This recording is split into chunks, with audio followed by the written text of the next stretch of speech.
ఇప్పుడే హరీష్ రావు గారు చెప్పినారు.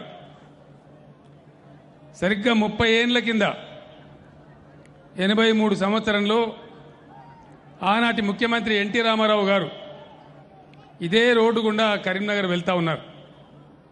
ఇక్కడ అంబేద్కర్ గారి విగ్రహం దగ్గర వారిని ఆపి అంబేద్కర్ గారికి పూలమాల వేయించి సిద్దిపేట జిల్లా ఏర్పాటు కావాలని చెప్పి ఆ మ్యాప్ గీసినటువంటి దరఖాస్తుని ఆయనకి ఎన్టీ రామారావు గారికి అక్కడ ఇవ్వడం జరిగింది.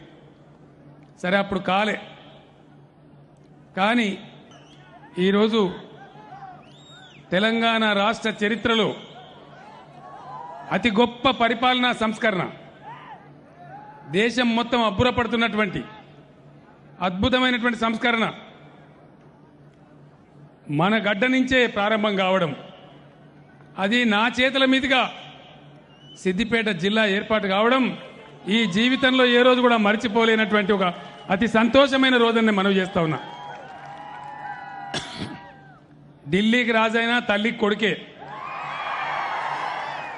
నేను ఎక్కడ ఉన్నా ఏం చేసినా సిద్దిపేటే.